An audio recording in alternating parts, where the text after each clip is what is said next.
Street food বা বাইরের খাবারের কথা মনে হলে যেটা সর্বপ্রথমে আমাদের আসে সেটা হচ্ছে ঝালমুড়ি। ঝাল ঝাল ঝালমুড়ি খেতে খুবই ভালো লাগে।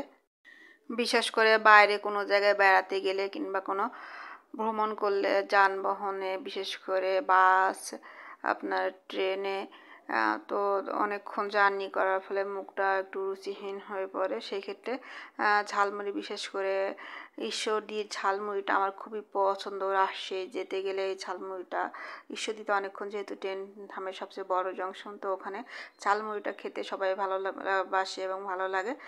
আর অন্যান্য স্ট্রিট ফুডও, ফুচকা যেটা অনেকেই পছন্দ করে, ফুচকা চটপটি, তো ঝালমুড়ির পরে ফুচকা চটপটি যেটা সবাই খেয়ে থাকে, তারপরে বাদাম ভাজা আছে এক্সট্রা। তো আজকে আমি আপনাদেরকে ঝালমুড়ি দেখাচ্ছি। ঝালমুড়ি খেতে, ঝালমুড়ির কথা মনে হলে জিহ্বাতে এমনিতেই রস চলে আসে। আর তারপরে যদি হয় সেটা চিকেন ঝালমুড়ি, তাহলে তো কথাই নাই, তাহলে স্বাদ আরেকটু বাড়িয়ে দেওয়া হয় এখানে। তো স্বাদটা যেহেতু একটু বেশি লাগে, তো চিকেন ঝালমুড়ি দেখলেই খেতে ইচ্ছা করবে আপনারও। তো অনেকেই চিকেন ঝালমুড়ি বাজারে কিনে থাকেন। তো আজকে আমি স্ট্রিট ফুড কার্ট যেগুলাতে, এখানে দেখতে পাচ্ছেন যে ফুড কার্টে বিখ্যাত চিকেন ঝালমুড়ি কীভাবে তৈরি করে এখানে দেখানো হচ্ছে। তো আমি আপনাদের জন্য শেয়ার করছি যাতে আপনারা দেখে নিজেরাও একদম সেম না হলেও কিছুটা মিল রেখে চিকেন ঝালমুড়ি বাসায় তৈরি করতে পারবেন। তো এখানে চিকেন ঝালমুড়ির জন্য এখানে দেখতে পাচ্ছেন আপনারা, যেটা সর্বপ্রথমে না হলে না সেটা হচ্ছে মুড়ি। মুচমুচে মুড়ি হলে ঝালমুড়িটা খেতে আরও ভালো লাগে, আর নরম মুড়ি ভালো লাগে না। আর এটা যেহেতু চিকেন ঝালমুড়ি, তাই আপনাদের চিকেন মুরগির মাংসটা আগে রান্না করে রাখতে হবে।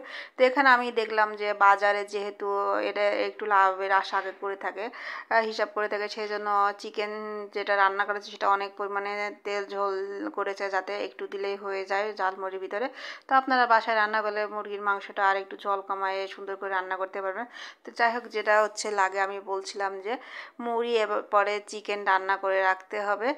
আর এখানে দেখলাম যে আমি শসা, গাজর কুচি কুচি করে কেটে রাখছে, ওগুলা নিবেন পাত্রের ভিতরে। আর লেবু আমি দেখলাম এখানে খোসা সহ চিকন চিকন করে লেবু দিচ্ছে।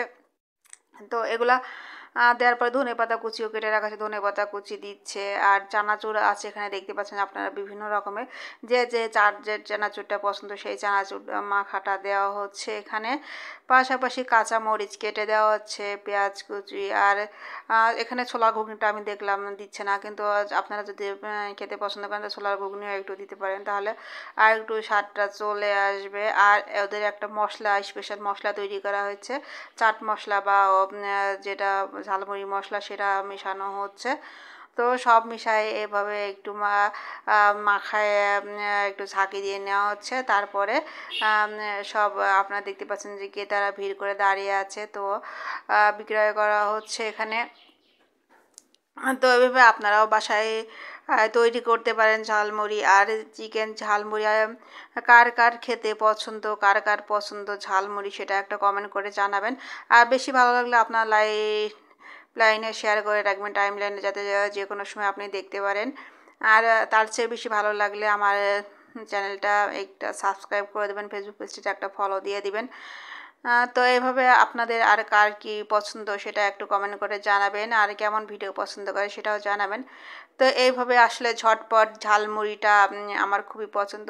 তো আমি যেটা পছন্দ করি বাইরের স্ট্রিট ফুডের ভিতরে, আমার ঝালমুড়িটা খুবই পছন্দ। এরপরে আছে ফুচকা, ফুচকাটা আমার খুব ফেভারিট। তো এই দুটা আমার অন্যান্য চেয়ে বেশি ভালো লাগে, তাই আপনাদেরকে আমি শেয়ার করলাম যে ঝালমুড়িটা। আর আজকে আমি হাঁটতে গেছিলাম, হাঁটতে যেয়ে দেখলাম যে ফুড কার্ট এগুলো বিখ্যাত। আর এই ঝালমুড়িটা আপনারা পেয়ে যাবেন মাগুরার ঐতিহাসিক নোমানি ময়দানে। ফুডকার্টে আগে এখানে এতগুলা ফুডকার্ট ছিল না নোমানি ময়দানে, তো ইদানিং এটা অনুমতি দেওয়া হয়েছে। সব যত স্ট্রিট ফুড খাবার আছে ফুডকার্টে সব এখানে ভিড় করছে। তো সন্ধ্যা লাগলে দেখতে পরিবেশটা আরও ভালো লাগে, মিটিমিটি লাইটিংয়ের আলো, আর সাথে অনেকগুলো ফুডকার্টের সাথে ক্রেতা বিক্রেতা উভয়ের ভিড়, একটা অন্যরকম পরিবেশ সৃষ্টি হয় মাগুরার ঐতিহাসিক নোমানি ময়দানে। তো আপনারাও এটা যদি মাগুরার আশেপাশে থাকেন তাহলে নোমানি ময়দানে চলে যাবেন। তো এটা দেখতে পাচ্ছেন যে বিখ্যাত শাহী চিকেন ঝালমুড়ি। তো খেয়ে এবারে আপনার ভালো লাগবে। তো আপনারা বাসাতেও তৈরি করতে পারেন। আমরা বাসাতে ঝালমুড়ি মাখিয়ে খেয়ে থাকি, কিন্তু আসলে বাজারে একটা অন্যরকম স্বাদ লেগে থাকে। যদিও বাজারের খাবারটা স্বাস্থ্যসম্মত না, হাইজেনিক না, বাসার খাবারটা একটু হাইজেনিক হয়ে থাকে। তো আপনারা চেষ্টা করবেন এখান থেকে দেখে বাসায় তৈরি করা। আর আমার ভিডিওটা যদি আপনাদের সামান্যতম উপকারে লেগে থাকে, সে আমি তাতে খুশি। আমার আসলে ভিডিও করার জন্য একটা শখ, হ্যাবিট বলতে পারেন। আমার ভালো লাগে যে আমার জন্য কারোর উপকারে লাগছে, এবং এটা আমি অবসর সময় ভিডিওগুলো করে থাকি। তো আমার ভিডিওটি দেখার জন্য আপনাদের সবাইকে ধন্যবাদ। ভালো থাকবেন সবাই।